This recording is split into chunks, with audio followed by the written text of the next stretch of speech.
I'm delighted to be joined in this episode by the BBC's World Affairs editor, John Simpson.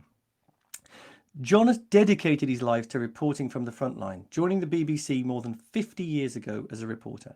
His eyewitness testimony has shed light on many of the most significant moments in modern history, from the fall of the Berlin Wall to the Iraq War in 2003 and beyond, where he was seriously injured by a friendly fire incident. And do you know what? I'm going to start again. I messed it up, so ignore all that. I'm going to start from the top, Mark. Hello and welcome to the No Bullshit Leadership podcast, brought to you by Intelligence Squared. I'm Chris Hurst, author of No Bullshit Leadership, and in my day job, I'm global CEO of Havas Creative. Leadership is difficult but not complicated. In this podcast series, I want to help you cut through the bullshit and get to the heart of modern leadership, which, put simply, is the power to get stuff done. And I'm joined by a different inspirational leader who is doing just that, leading change in their worlds of business, sport, politics, and in today's case, journalism. I'm delighted to be joined in this episode by the BBC's World Affairs editor, John Simpson. John has dedicated his life to reporting from the front line, joining the BBC more than 50 years ago as a reporter. His eyewitness testimony has shed light on many of the most significant moments in modern history, from the fall of the Berlin Wall to the Iraq War in 2003, where he was seriously injured in a friendly fire incident on the road to Baghdad. His career has taken him to more than 120 countries, including 30 war zones, and seen him interview countless world leaders, some good, some bad, and some, I would imagine, most definitely mad. All of them extraordinary stories that I can't wait to hear. John, thank you so much for joining us on the podcast today.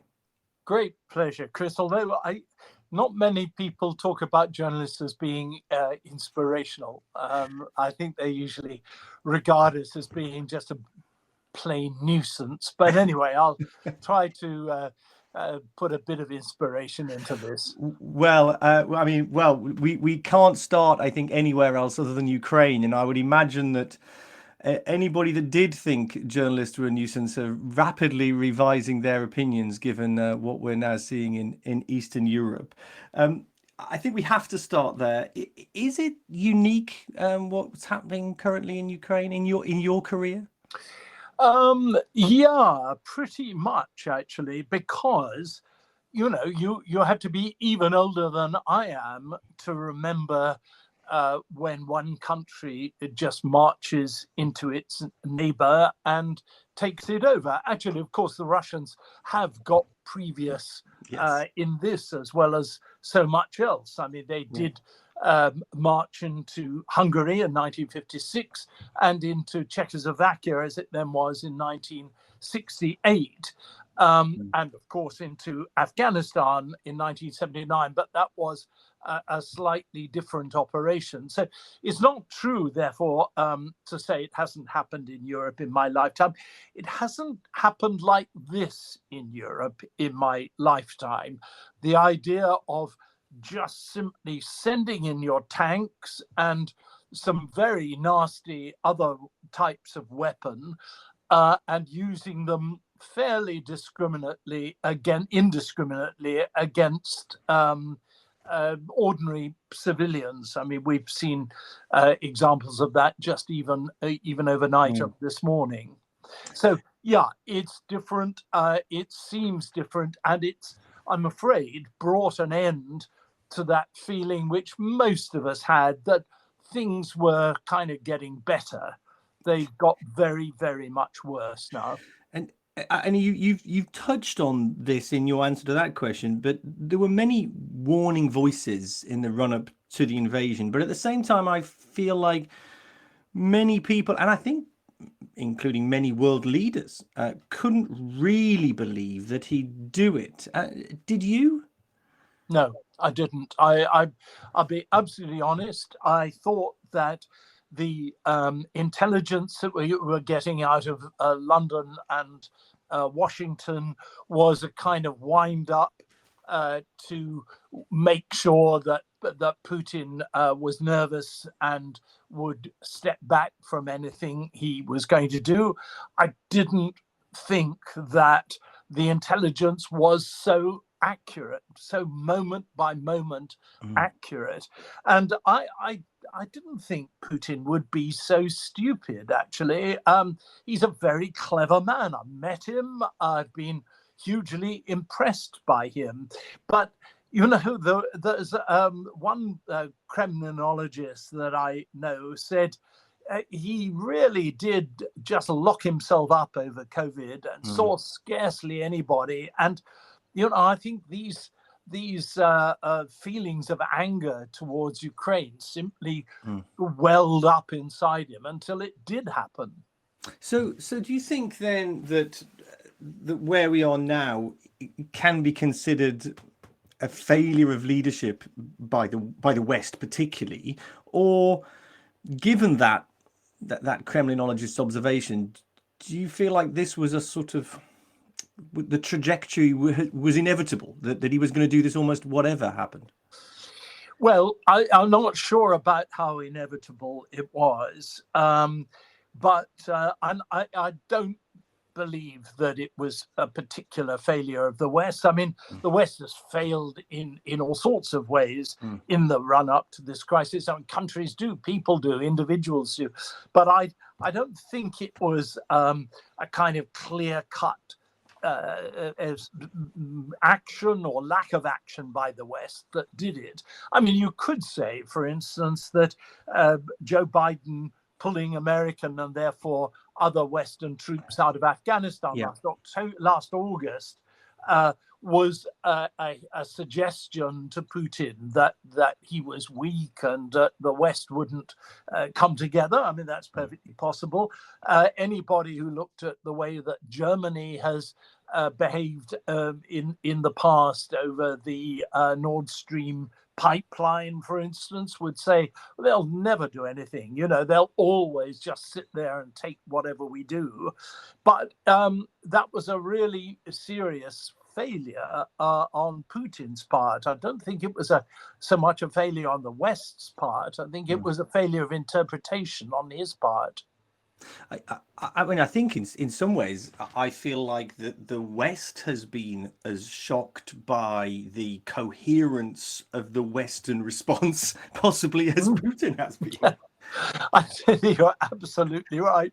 And, all the signs were that we'd all sort of go running in different directions right up until the moment where it became clear that Putin was actually going to do it. There was France. I mean, how long ago is it since Macron said that NATO was brain dead? Yeah. Probably about 4 months, 3 months, something like that. Yeah.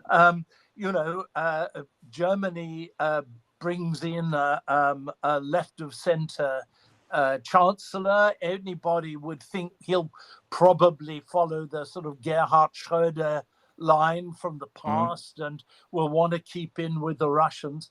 And bingo, directly the flag was up. There was Germany taking an extraordinarily tough and strong line.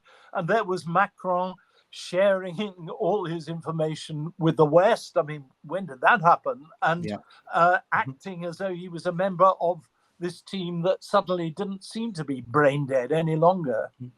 It's interesting you mentioned Schultz. It strikes me that I think that, again, of course, everything that we're talking about is very speculative, but it strikes me that it would be at least possible that Putin would calculate that he would come in at least initially in a relatively weaker position than Angela Merkel as a new leader. She, seen as this kind of icon for more than a decade. But it strikes me that actually, because he was so new into that role, it was easier for him to make that huge policy U-turn than it might have been for Merkel, who was freighted with that 12-year strategy which had been hers up until that point.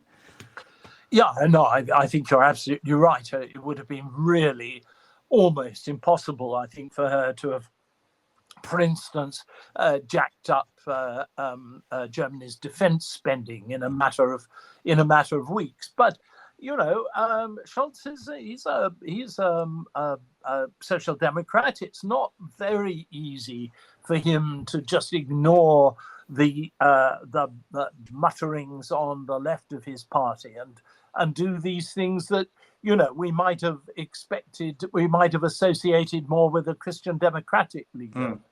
Yeah.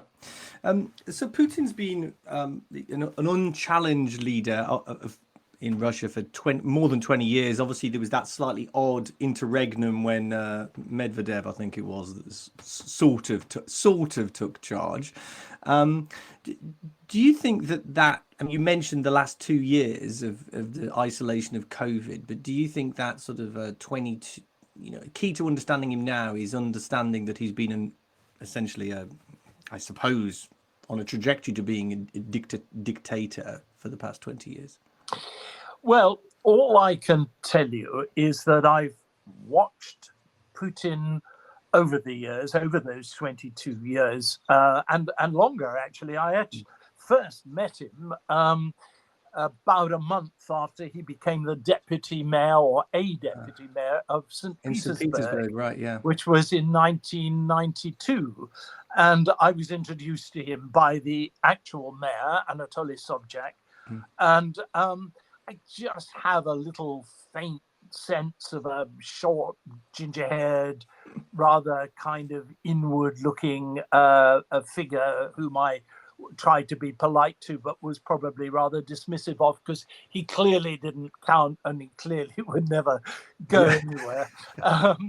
I've met him, talked to him privately and publicly over the years, and I would never have thought that he would turn into this kind of character. He was obviously a very kind of suspicious and careful character. I mean, there wasn't anything very sort of open and pleasant about, except I have to say, at the risk of sounding name dropping outrageously and so on, he did say nice things about my broadcasting, and ironically, even more ironically, said nice things about the BBC, to which he listened, he said, on a daily basis to improve his English. And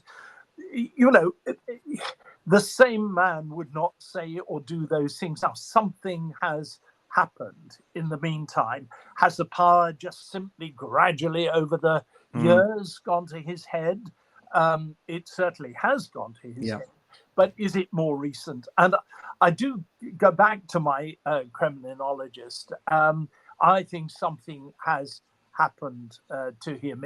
If I could just go back to 2014, for instance. I mean, the takeover of Crimea was absolutely brilliant. And nobody could do anything to stop it. It was all done by about 50 blokes in T-shirts and fatigues, who simply went in and cut the only main road from Ukraine, pretended that they were local people, whereas in fact, of course, they were Russians, and did.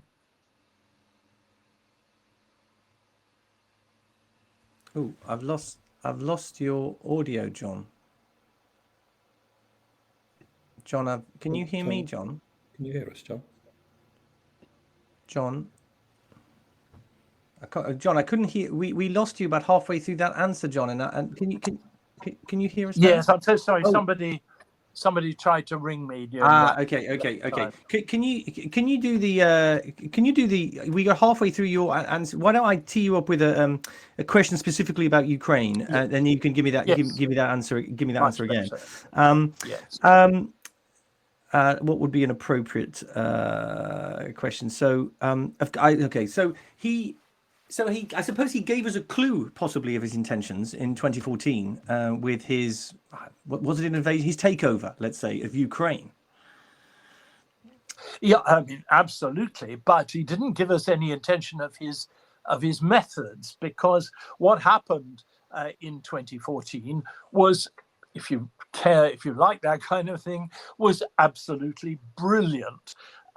It was all done by about 50 guys in singlets and fatigues, who simply moved in, I'm sure from Russia, although they claim to be local people, and they simply, watch them do it, they simply dug a trench across the road that led to the single road that linked the peninsula with that part of the Ukrainian mainland.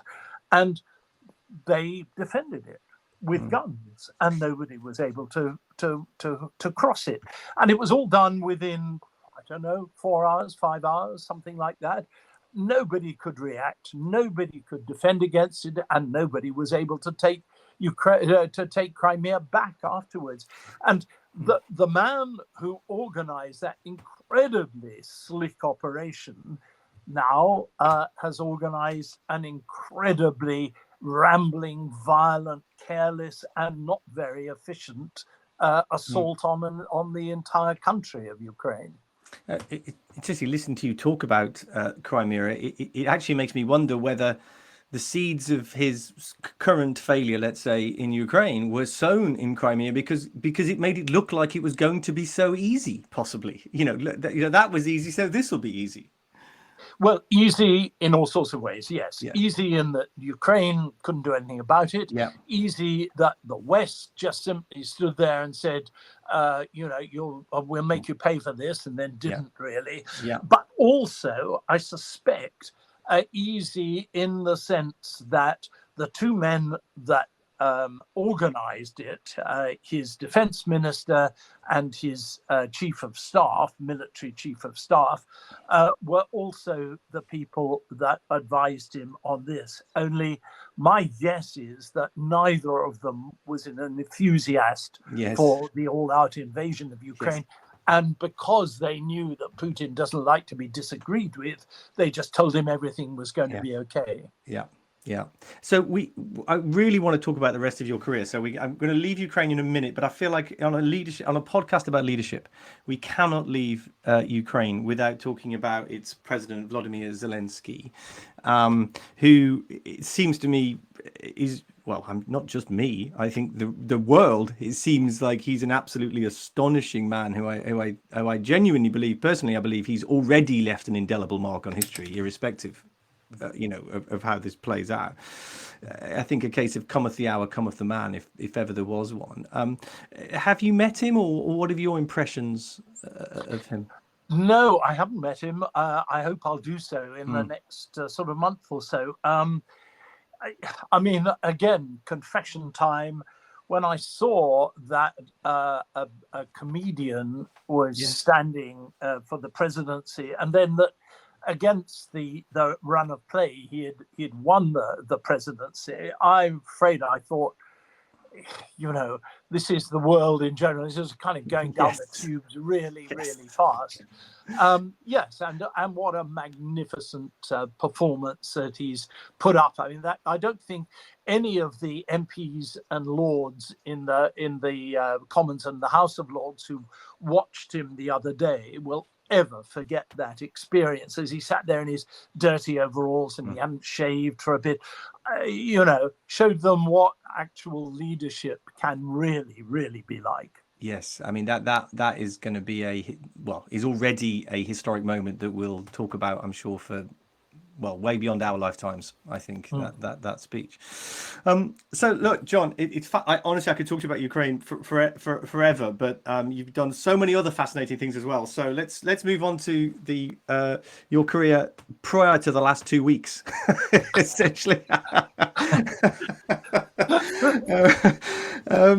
So you once, we're going to move from one let's say dubious leader to some others. You once specialized in interviewing dictators such as Saddam Hussein, Colonel Gaddafi. How did you prepare for these? Was it different to meeting, I don't know, Francois Mitterrand? In terms of your preparation, I'm sure the experience was different. Well, it is, because for one very good reason, that ordinary politicians, or at least elected politicians, they're used to answering questions. Dictators aren't. Dictators don't actually like being asked questions. When you asked Saddam Hussein a question, he'd rear up and look at you as though, who are you? What brings you here? You are just simply my mouthpiece, my the loudspeaker that I'm shouting into. You know, you don't get to ask me questions, and that is true, I think, of all the various dictators and weirdos that I've interviewed, and even the most, what shall we say? I'm just trying to think of a suitable and inoffensive expression to describe Margaret Thatcher. I mean, she was deeply autocratic in many, many ways, but she would listen to your questions and she would answer, well, often I used to think, give you a better answer than most other politicians, you know, who turn up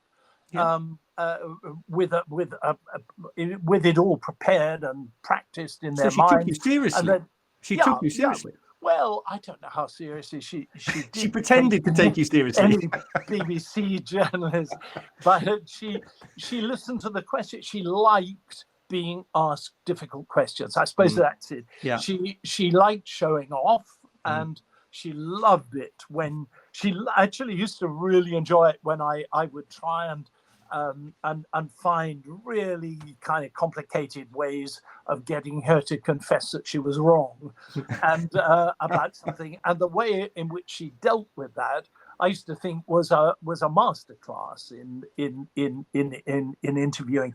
But that's the big difference. I mean, there's another difference that you're always with a man like Colonel Gaddafi, for instance, but there's loads and loads more. Emperor Bokassa of the Central African Empire, no less, one of the two emperors that I've interviewed in my time.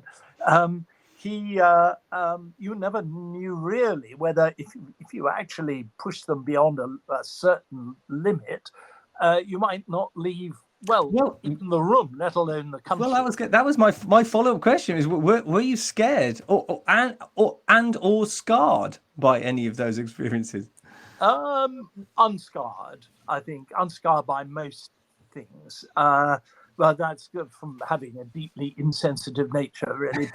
But also unscarred by physically. I mean, no, I never was beaten up or roughed up, I think, as a result of any interview, except one, but that was the IRA, and that was a long time ago. But I mean, in terms of going to to Baghdad or something, no, you knew pretty much actually that you were going to get out of there okay. Okay. And who was the most memorable leader that you've met? For whatever reason. Memorable for different. Yes. Lots of different reasons. I mean, I suppose. It's a bit of a kind of Reader's Digest answer, but I suppose I've got to say Nelson Mandela because you couldn't keep your eyes off him. I mean, he had that fantastic star quality where even just standing up and picking up his walking stick was done like a star. And he was so genuinely charming. He was as real in private and before he became president as he was after his presidency. And I loved him. I absolutely loved him. He wasn't perfect, and he made, and you can say that he opened the door a little bit to the corruption that's just overwhelming South Africa now. But in terms of the person that he was, just quite magnificent. Václav Havel of the Czech Republic, a man that I got to know when he was a political fugitive. Well, not a fugitive, but an ex-prisoner, just been allowed out, ill, quite seriously ill from the way that the Czech authorities had treated him. So when is this? Is this the 1970s, John? This was 1983. I think I went there, what a fantastically brave and charming and funny man he was. Again, if you were building a political leader out of Lego or something, he is the one that you would want. He understood ordinary people. The first thing he did when he got into the this enormous palace, the Hradzhny Palace in Prague, was to order a couple of scooters so that he and his chief advisor could go down the corridors, up and down the corridors, talking to each other as they scooted. There wasn't anything that man did that seemed to me wasn't absolutely what a decent and wonderful political leader should do. So there's them. I mean, there are loads of others, but those are the two best ones, the ones that I loved, actually, not just liked, but loved. It's often said that journalists write the first draft of history, and I think in that way that is a leadership responsibility, let's say. Do you feel like that weighs on you a little? Yeah, it really does. You see, I mean, aside from my day job, I've written various books, some of them about journalism, and looking back at, well, in one case, looking back at journalism right back to its very origins in the 1620s. And I've been often very critical of British and other journalists for the way in which they've been taken in, the way in which they allowed their own preconceptions to colour everything. I mean, please do not read the British press on the Russian Revolution, because you'll scarcely get a single genuine fact out of it. Yeah. But that means, of course, that does weigh on me a bit. You know, am I doing the same kind of things that the British press did then, or that they did, I don't know, at the time of Suez or something? Am I allowing my ideas, my principles, my affections often to cloud my judgment of what's going on here? I mean, journalism is such an inconsistent and unreliable guide to things. The fact is, it's the only guide we actually have. Well, I was going to say it's the best we've got, right? Yeah, it's the only thing we've got. Yeah. It's certainly, in my opinion, preferable to getting your worldview from Twitter, for example. Don't talk to me about Twitter. I mean, I fling my phone across the room every now and then with the stuff that people write. Yes. Yeah. Well, yeah. You and me both. So do you think then, to building on that, do you think that you've got things wrong? And indeed, is that even the right word to use in the context of journalism and your role? Oh, I think it's got to be, because if you don't hold people like me to account for what we've written, then what's the point of anything? Yeah, I've got loads of things wrong in my time. I actually do, I think, remember every example or most of them. I mean, these are usually quite trivial things. But there have been bigger things, and I've well, as I say, fortunately, I didn't do any broadcasting about whether Putin was liable to invade Ukraine. But if I had, I would have got that very, very badly wrong. And I'm so glad that fate just held me back from doing it. And there were lots of other things to talk about which were slightly safer. But yeah, I mean, I didn't think that. I didn't know that Saddam Hussein would invade Kuwait. Well, that's not a good example, because nobody else did either, and that was just his decision overnight. Yeah.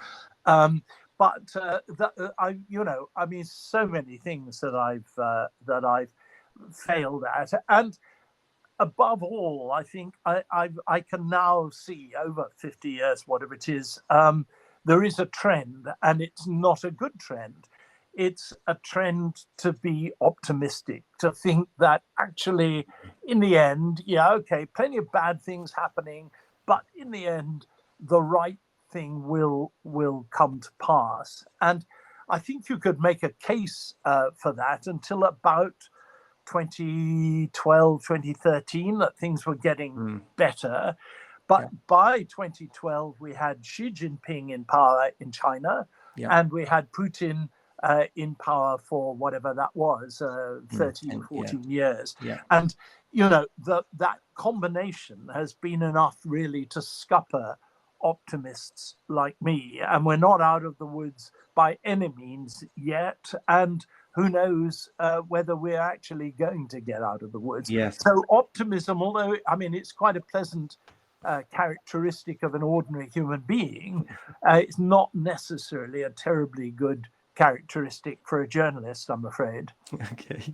And so impartiality is a hot topic at the BBC right now. And by the way, I'm not going to get you into any trouble, I hope. Too late. What does that mean to you? I mean, do you ever feel kind of caught in the middle? Well, yes. I mean, I think you should be too. I think you should always feel that you are. And I mean, I'm not evading your question because I will come and answer it.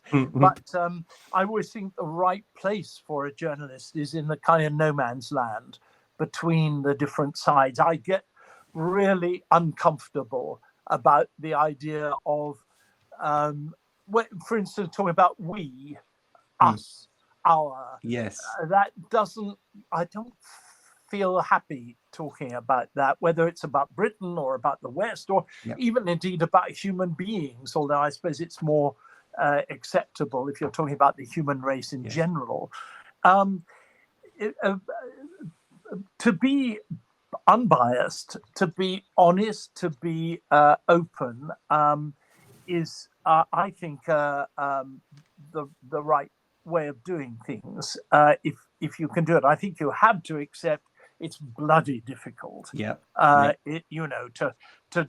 take off your carapace of opinions, of background, and so on, and see things as they are. But I think it is possible. I would argue that it's entirely possible and should be done. What I don't think works any longer is is how the BBC used to do things.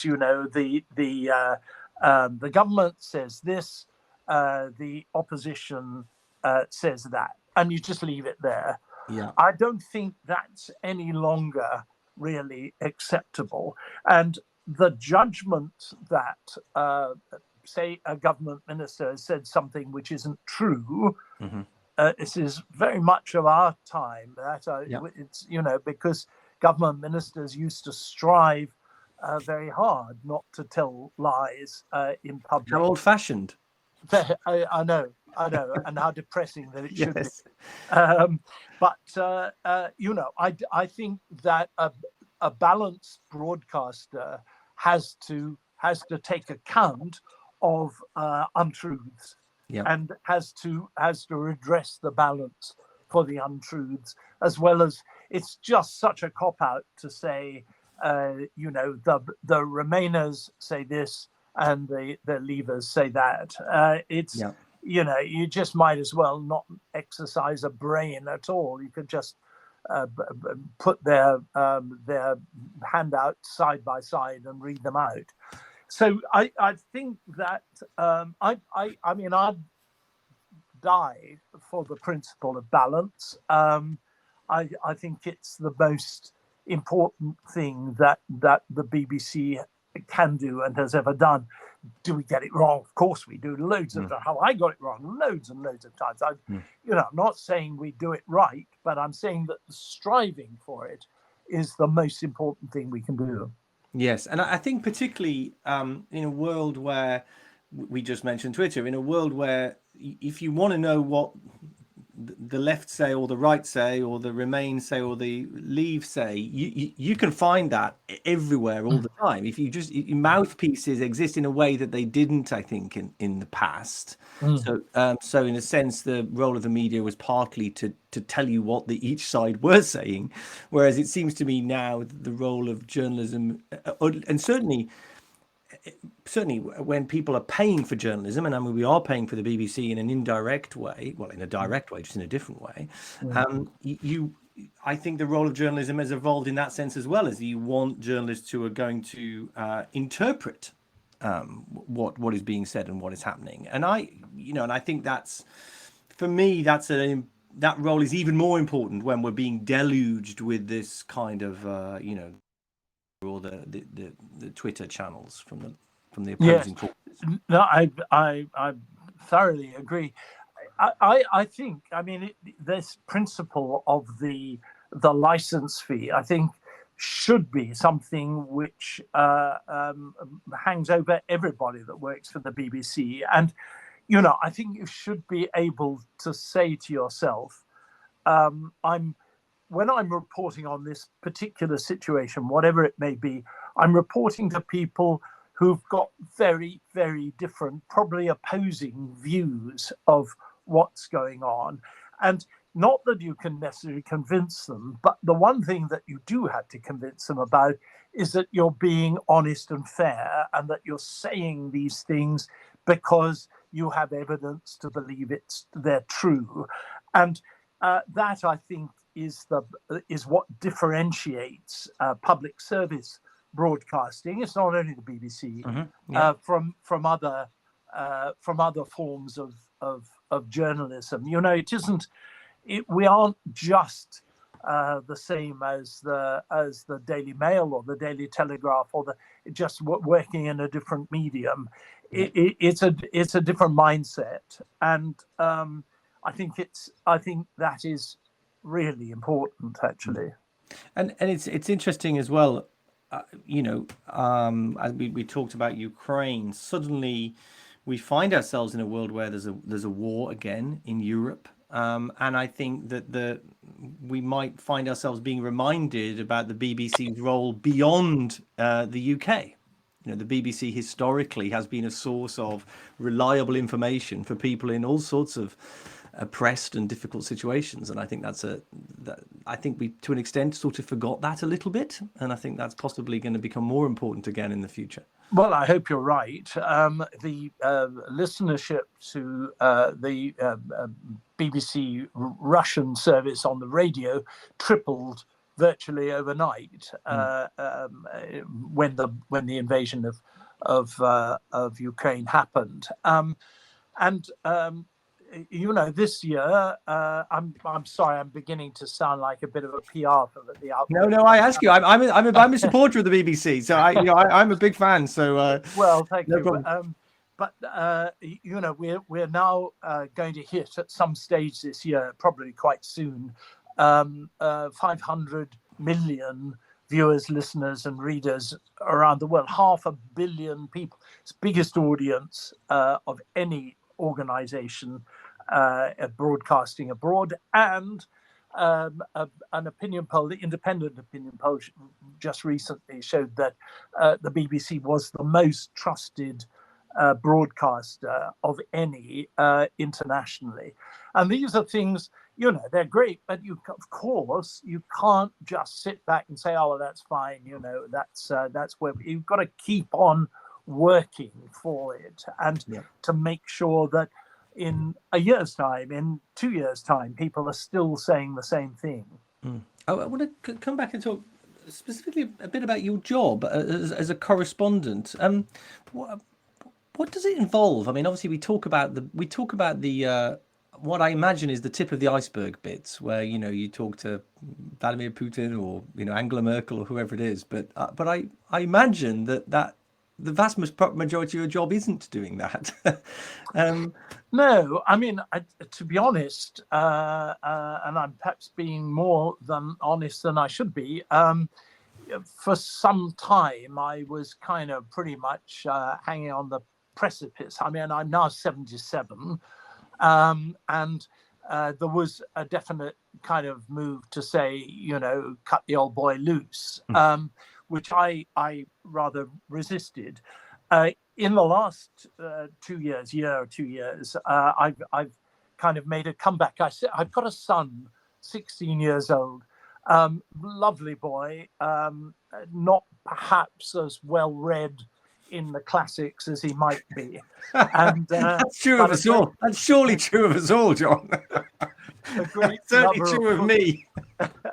a great lover of football. And I said to him, when the BBC's now given me a new program and a lot more opportunities to travel and broadcast, bless their hearts. And I said to my son, I feel exactly like Lazarus. And my son said, oh yeah, who does he play for? Exactly. Exactly. Yes. So do you think that people that report from war zones are a particular breed? I mean, I'm thinking of, people you'll know far better than me, but Kappa and Gellhorn and Ernie Pyle and your colleagues Martin Bell and Lise Doucette. You don't seem to fit the stereotype. Do you think there is one? There is a stereotype, which is, those characters that go around with those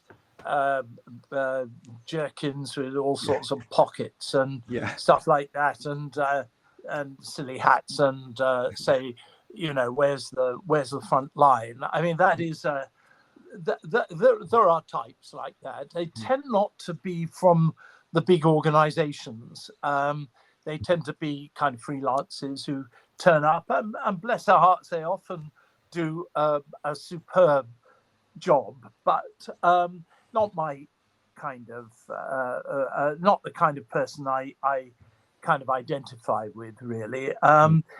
I think the one thing that does seem to link all these people together is a willingness from time to time to set aside their own particular comfort and safety, and secondly, a real sense of curiosity about what's happening, an unwillingness just simply to take it off the front page of the Guardian, and a desire to go and see for themselves what's actually happening. And that is true of just about everybody that you've named. I mean, Martha Gellhorn, I'm proud and grateful to say, was a real close friend of mine in the last, about 6 years, I think, of her life. In London. And I had hours upon hours talking to her. She must have had some amazing stories. Oh, fantastic stories, and funny stories, and savage stories, and not always very comfortable stories either. And I mean, her first husband, Ernest Hemingway, wasn't exactly one of her favorites either. And and that whole idea of that male type of journalism, she didn't like that.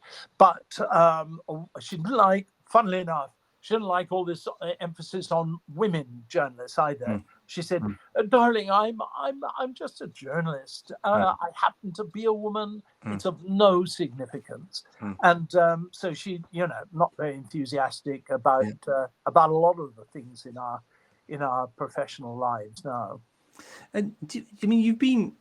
I wonder to myself whether you've been a little bit self-effacing, in the sense that one of the things we haven't talked about is raw physical courage. I mean, does that play a part? Well, I mean, if I'm honest, yes, it does. It can do, at any rate. The first thing to say is that even reporting in war zones right up on the firing line is not often as dangerous, so it's not 100% dangerous all the time. I mean, I've had got various injuries, lumps of metal in me, limp, death, all from bombs and guns and things. But those things usually happen not because you've pushed ahead somewhere you shouldn't be, but by chance somebody else has made a mistake in where you're bombed. I think the one thing that if I were talking to a young journalist who wanted to do these kind of things, I would say always go further than you think you ought to, because your fears kick in quite early on when you're going around, and loud bangs and all sorts of things happening, you should get closer. Always get closer. And I've passed that on to people. In my own case, I think if I can stand outside myself a little bit, I think the times that I have some reason to be proudest of is not necessarily those times. It's when you're on your own and your organization orders you to leave. And on, I think, 3 occasions, I've disobeyed instructions and stayed, and it was always the right thing to do. I mean, once when a group of people were hunting us down in Serbia during the bombing of Belgrade, and once in the bombing of Baghdad in 1991. Again, the BBC ordered me out, and somewhere else too. And I just think there are times when you've got to say to yourself, look, I'm probably not going to get out of this, so I'm going to do the best I possibly can while I'm here. And then bingo, you do get out of it. So I mean, it's win-win. I'm saying it sounds absolutely terrifying to me. I've got to be honest, John. For somebody who works in advertising, that's pretty scary. So what's kept you going? What's kept you going back to do all these places over the past 50 years? I mean, are you a little bit of a secret adrenaline junkie? I mean, No, I'm not. I really am not. Honestly, I'm not. What I just kind of get irritated that I'm not seeing it for myself, really. That's all. I mean, I'm having no secret, I think, about it. I'm having a real battle with the BBC at the moment because I very, very much want to go to Ukraine, and they look at me and they think this old boy is 77 and he's probably not going to make it. And so we're having a battle. I suppose they'll win, but you might have to end up being like one of those guys you were talking about. You might have to get your jacket with lots of pockets on and just go yourself. But I'm too mean to pay for myself after 50 years of being paid for. So I mean that's really what keeps me going. Also, I think it is to have something to add to the general conversation about a situation like this. I belong nowadays. I often think I'll get into trouble for belonging to the Garrick Club. Right. In trouble because it hasn't yet accepted women, though it will, of course. And when I first started as a member, lots and lots of famous old broadcasting luminaries like Robin Day and endless others used to have a table in the dining room, and they'd sit there, and if you sat near them, you'd hear all their old stories, but the stories all ended on the day they retired. And I just used to think, I really don't want to be like this. I don't want my life to end at the age of 68 and then suddenly the only people I can talk to who are interested to talk to me are people who remember all those things from the past. I don't want to be, I probably am anyway, but I don't really want to be the club bore, I'm sure that'll never happen. So I have 2 final questions. The first is, if you could go back to the start of your career, what advice would you give your younger self? Never ever leave a story. I was in Angola, and I stumbled together with several other people. I stumbled across a really big story at the time, a massacre that had been carried out by British soldiers, British mercenaries rather, and it was ultra scary. It really was absolutely terrifying. And the BBC said, come back to London and do it. And I went back to London, and the people that I'd left behind got the story out before me, and got a much better and more effective story than I did. I would say to any young reporter, never leave the story until you're absolutely certain that it's finished, and do not go out early because you're scared, because you'll always be scared about something, and it's just it's not worth leaving for. But there's a second thing I would say to any young person really starting up: don't limit yourself in how long you think you can do the job. I mean, here am I, I'm still chasing around the place. I was in Afghanistan a month ago at the age of 77. You know, don't limit yourself. Don't think that just because you pass a certain figure, you then cease to be of value. And I just kind of keep on hoping it's true.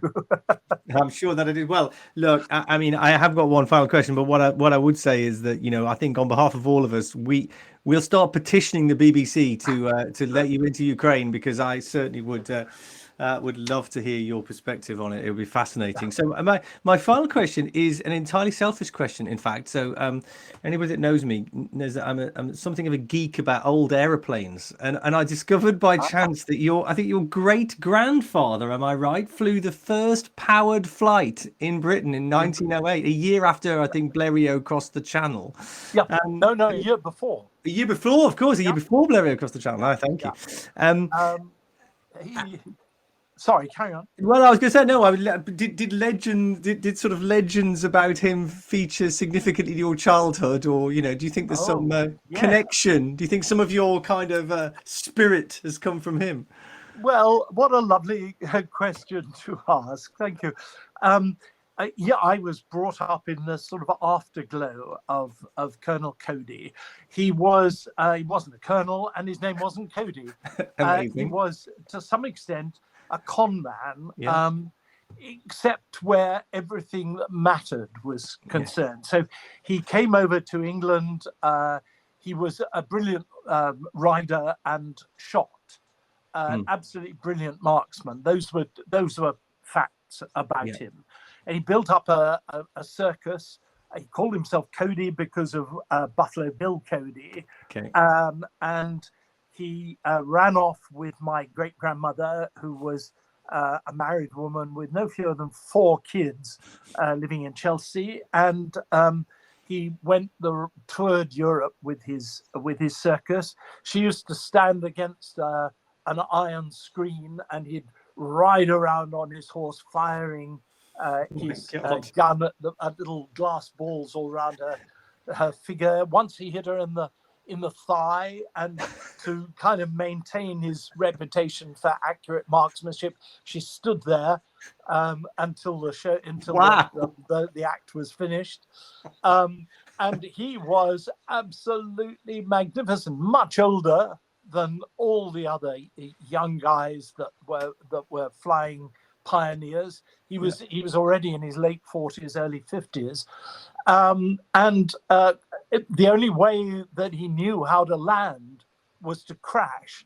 So every flight that he took, including his first one, ended in a near-death experience. Just a wonderful, fantastic, charming bloke. And then one day in 1913, he took a new model plane up, and it broke up in the air, and he died instantly. And I always felt something kind of went out of my family. A bit of the glamour and excitement and joy went out of my family when he died. But, I was only born 30 odd years later. But everybody in the family was still talking about Cody. Wow. Wow, wow. Well, they do say that any landing you can walk away from is a good landing. So, I'm sure that was true then. Well, John, it's absolutely fascinating talking to you. Thank you so much for your time. I've really, really enjoyed that, and I've learned a lot from it. And so, thank you so much for coming on the podcast. Thank you. And I can't tell you how chuffed I am that you would have noticed Cody and talked about him.